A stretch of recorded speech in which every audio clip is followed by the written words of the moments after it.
Tom lived in a small village, surrounded by tall trees and rolling hills. The village was quiet, peaceful, and the river that ran nearby seemed to hum softly with the flow of water.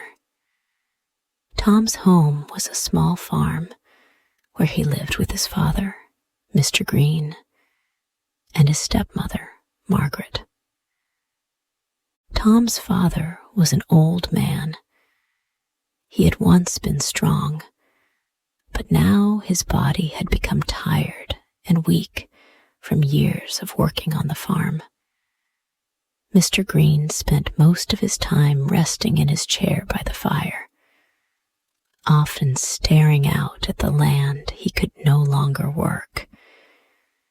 His body no longer had the strength to handle the heavy lifting required on the farm, and Tom had to do everything by himself.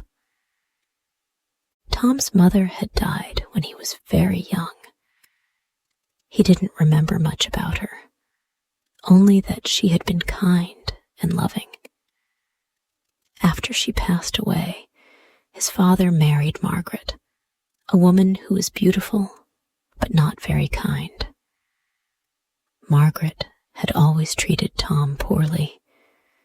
She was more interested in herself and how she could make her life better than in looking after him. Tom had to do all the work around the farm. He fed the animals, cleaned their pens, and made sure the chickens, sheep, and cows had everything they needed. It wasn't easy work, and it took up most of his day. But Tom never complained. He worked quietly, hoping that someday things would get better. However, his stepmother, Margaret, made life harder for him.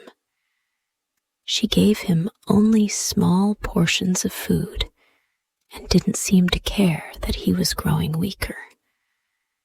When she and her father ate their meals, she would make sure they had plenty, but Tom's plate was always the smallest. Mr. Green, his father, never noticed. He was too tired and worn out to see how his wife treated Tom. He was too tired to even see how his son looked thinner and weaker every day. Tom didn't say anything because he didn't want to upset his father. He kept his head down and worked hard, hoping that one day someone would notice his struggles. Days passed, and Tom became thinner. He had less energy, and the heavy work on the farm made him feel weaker every day. His clothes hung loosely on him, and his face was pale. Still, his stepmother gave him little food. His body ached, but he kept going, not wanting to give up.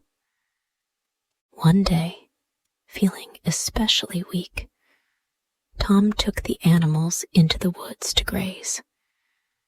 The woods were peaceful, and the trees stood tall, their leaves making soft sounds in the breeze. Tom liked the woods because it was the one place he could go to be alone. As he sat on a large rock, resting under a tree, his stomach growled loudly. He was hungry, but there was nothing to eat. Tom closed his eyes for a moment, resting. That was when he heard a voice above him.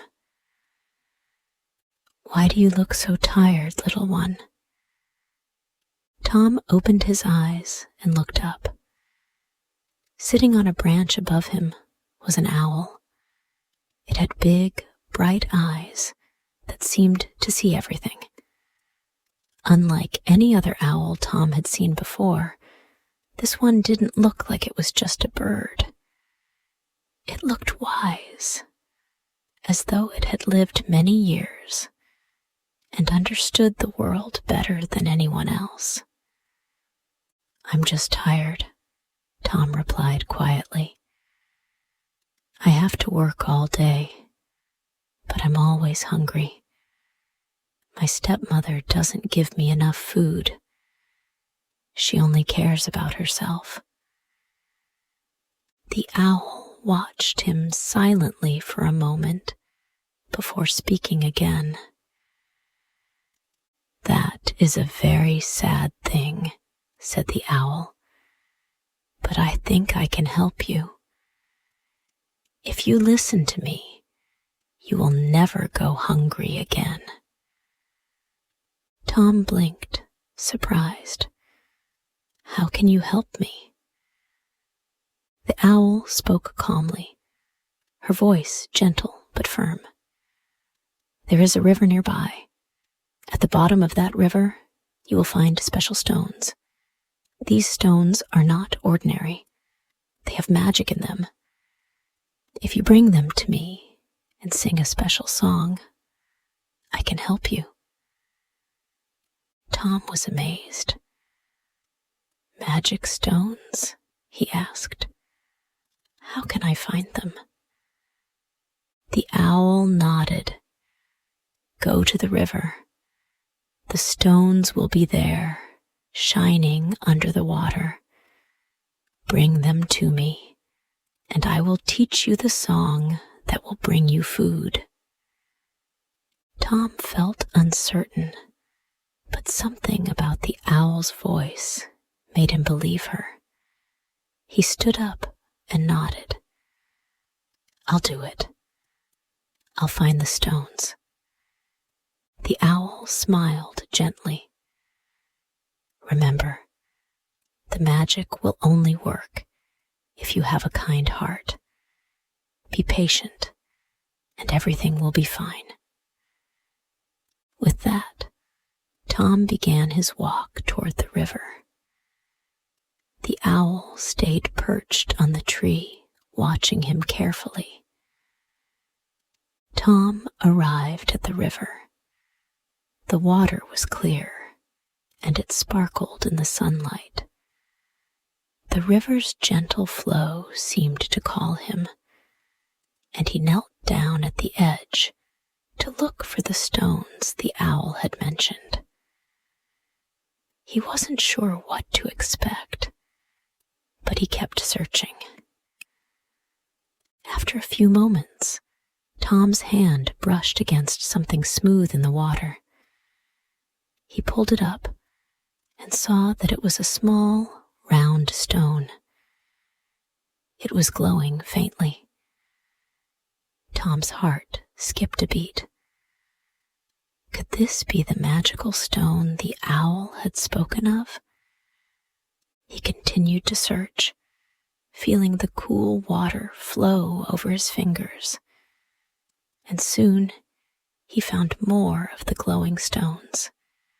He picked them up carefully, one by one, and placed them in his pocket. Once he had gathered enough stones, he stood up and began to walk back to the owl. His heart raced with excitement. Could this really work? Would the stones give him food like the owl had promised? When he arrived, the owl was waiting for him. Her eyes gleamed with approval when she saw the stones in his hand. "You've done well," she said softly. "Now, I will teach you the song." The song was simple, gentle, and filled with warmth. It was not difficult for Tom to remember. The owl explained that when he sang this song while holding the stones, food would appear before him. Tom felt nervous, but he trusted the owl. He took a deep breath and sang the song. As soon as the last note left his lips, the stones began to glow brighter, and before Tom's eyes, fresh fruits and vegetables appeared on the ground. Apples, carrots, tomatoes, and many other foods grew right there in the grass. Tom gasped in amazement. It worked! It really worked! He picked up the food, feeling overjoyed. It was more food than he had seen in a long time. The owl smiled kindly. You did well. Now you will never go hungry again, as long as you remain kind. Tom was so happy that he didn't know what to say. He thanked the owl and promised to return every day. He carefully carried the food back home. Tom's life began to change.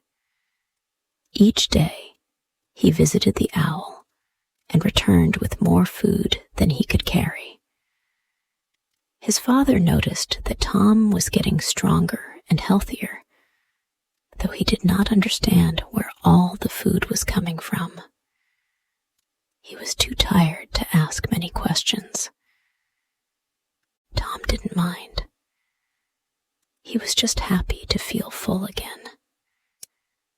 His clothes began to fit better, and his energy returned. He was no longer weak and tired all the time. His father didn't ask about the food, but he did seem pleased to see Tom so healthy. As for Tom, he continued to visit the owl every day, singing the song and bringing home fresh food. His life was better now. He didn't feel so alone, and he didn't have to worry about going hungry. His stepmother, Margaret, however, began to notice the changes. As days passed, Tom's life improved. He grew stronger, and his health returned. He worked the farm with more energy, and his father began to notice how much better Tom looked. He even seemed happier. But not everyone was pleased with these changes. His stepmother, Margaret, started to feel a mix of suspicion and jealousy. Margaret had always been a woman who craved attention and had a strong desire to keep everything for herself.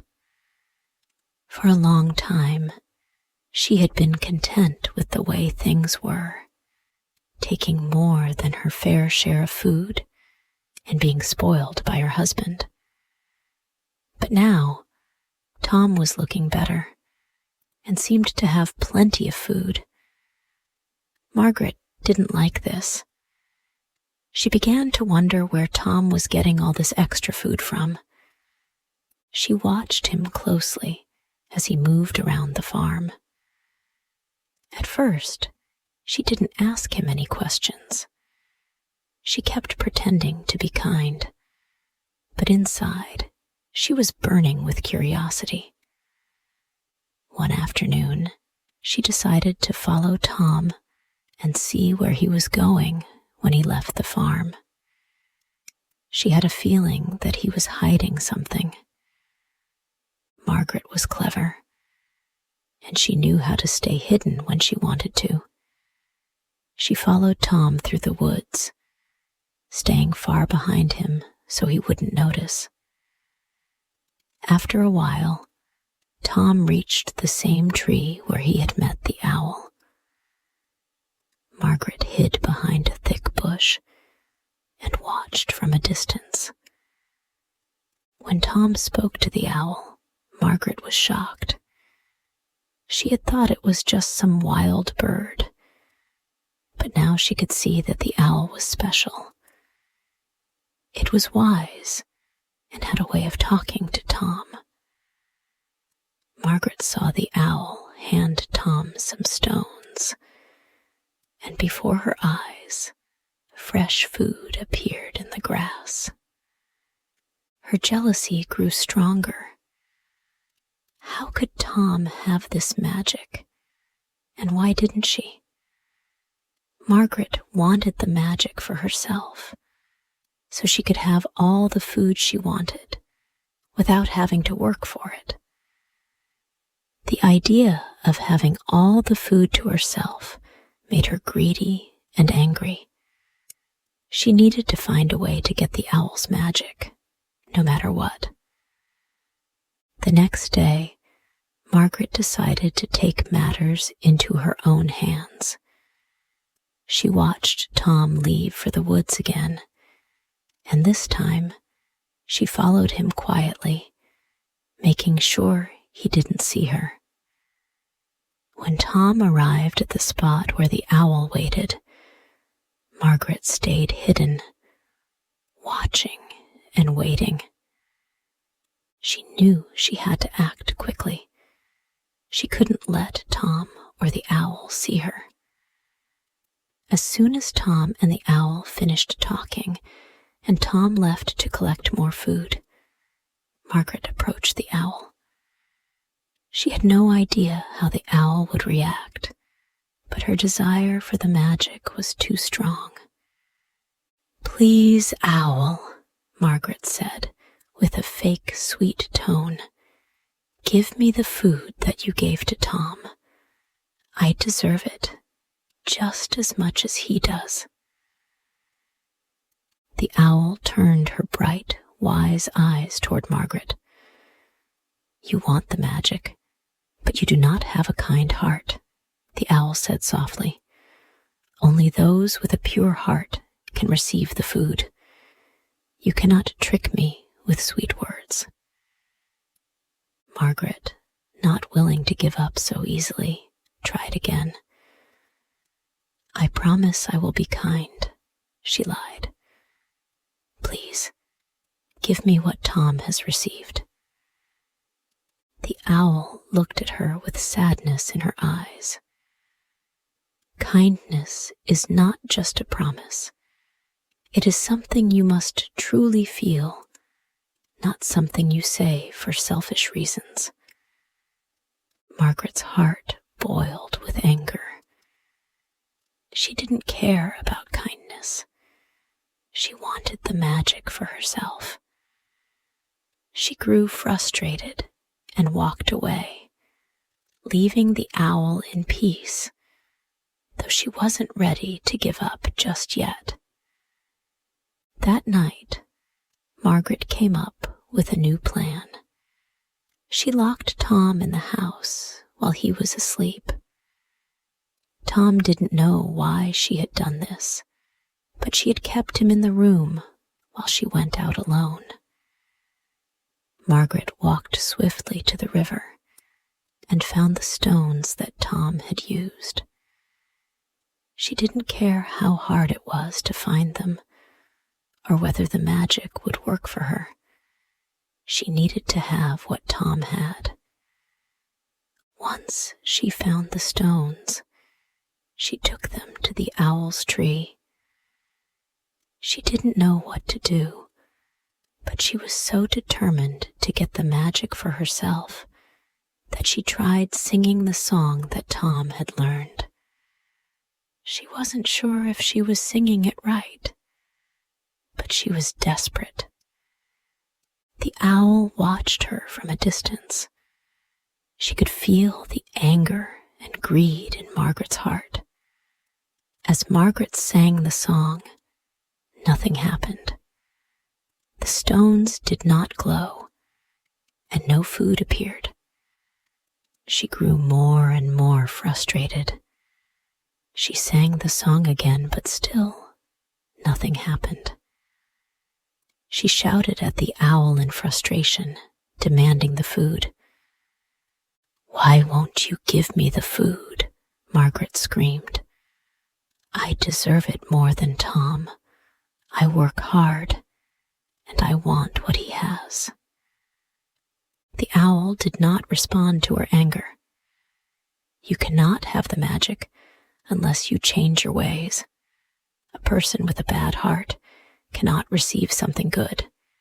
If you want the food, you must learn to be kind. Margaret refused to listen.